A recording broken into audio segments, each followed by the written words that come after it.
cabinet members. Bill Bennett is comparing President-elect Trump's actions with Carrier today to those of his former boss, who took on the air traffic controllers after they went on strike illegally.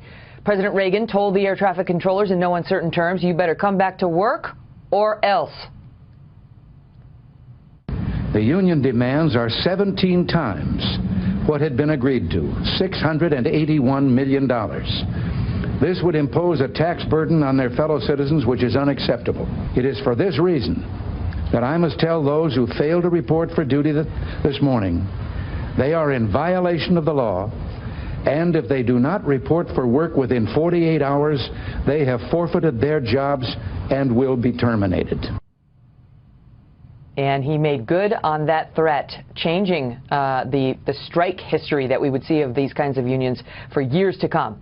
Bill Bennett is a Fox News contributor and former education secretary under President Reagan. Bill, great to see you. First, let's talk about Donald Trump's speech tonight.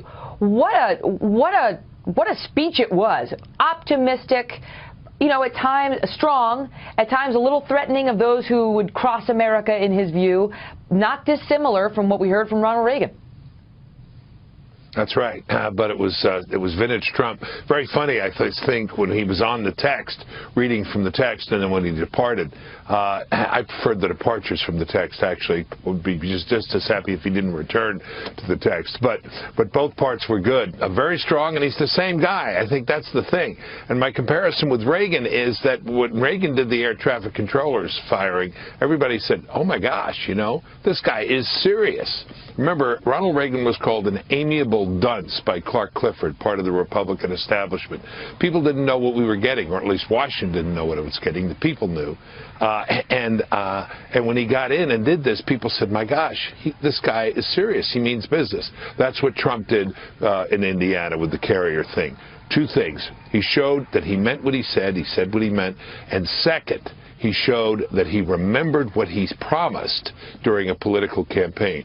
You know how cynical people are about American politics? Here's a guy who said something, before he's even president, he acts on it. American people like that, and I did too. What do you make of, you know, obviously he did not keep the promise to go after Hillary and put her in jail, and he got some heat for reversing himself on that promise, and a couple of others last week. This one actually leads to real American employment and jobs kept here, which may be more important to the American people, but how do you square those two? Well, both are consistent with Christmas, I would argue, and before Christmas. You know, the Hillary thing, that can still be covered by other people if it needs to be, if an investigation is warranted. I don't think people are worried about that. She's out of the picture. The Clintons are done. She's out of the picture. But this was a reminder that the guy meant what he said, and he means business. And now we'll see what else. But the other thing I mentioned was about the cabinet, because people have been saying, you know, the never-Trumpers with whom I was arguing, a lot of my old friends, said two things they were sure of. One, he wouldn't be elected because Hillary would bury him. Well, that was wrong. The second thing is he's no conservative. This cabinet, these picks so far, are not the most conservative by a Republican president since Reagan. They're the most conservative, including Reagan. I was there. I sat around that table. I knew who those folks were. Look at this lineup. I mean, you have Price. You have Jeff Sessions. You have Flynn. You have Betsy DeVos in education. And now Mad Dog Mattis. By the way, it's nice to have a general named Mad Dog, I think. I wish General Keane hadn't told. Well, I wish General Keane hadn't said he meant it for his own troops. I'd like the other side to think he meant it for them. But I imagine he can be pretty tough there. The warrior monk, they call him, because he reads books. How about that? Generals read books. Yeah. Yep. Well, what do you think about the never-Trumpers? Do you think they're coming around now? And I feel like a lot of these Republicans who oppose Donald Trump are suddenly looking around and saying, this is actually great. We control the House. We control the Senate. We've got a Republican president in the White House who's saying all the things that we've believed in, maybe not the trade stuff, but apart from that, he's saying a lot of things. I mean, that speech tonight was a speech 80% of which, 85% of which most Republicans have been dreaming about for at least 8 years. Yeah, no kidding. Well, I haven't heard from them. I'm still lonely for lunch, but that's okay. Maybe you'll come and you and I can have lunch. But I do notice that some of them are trying to get on the transition team, and they're looking for positions in the White House. And I've talked to a couple of people who said they were on transition. I said, "Did you vote for Trump?" "No." "Did you support him?" "No." I said, "Well, I'm going to turn you in. I don't think you should be on the transition team." But in any case, I haven't heard people saying, "Gee, you were right and we were wrong." I haven't heard a whole lot of that. But you got to be impressed with these picks. If you're a conservative, you have to be very pleased.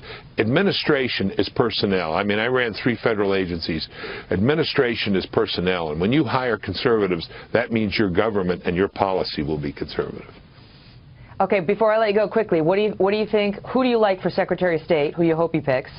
And he mentioned, we're going to get to this in a minute, possibly Sarah Palin for the head of the VA, who is a controversial figure for at least half the country. What do you think of those 2 positions? Well, I'm pretty loyal to Fox, so I'd like to see my old friend Pete Hegseth get that VA position. He's going to be on tonight. He's coming on. Well, good. You tell him I'm supporting him. But in terms of Secretary of State, a name that's not on the list, and I don't know why, and that's John Kyle. I think John Kyle is one of the most capable people ever to serve in the U.S. Senate and knows foreign policy. But it's a good list. Stick to the list, Bill. Yeah, okay. I'll stick to the list and I'll go for Giuliani. I know, look, I have trouble with the Romney thing. I just thought he was so far out of the realm of fairness in terms of what he said. So it was so personal, it was so nasty, so uncalled for by Mitt Romney, supposedly a gentleman. So I'd be for Giuliani. But if Donald Trump will forgive him and say, fine, I'll follow the example of my leader. Bill, great to see you. Thank you.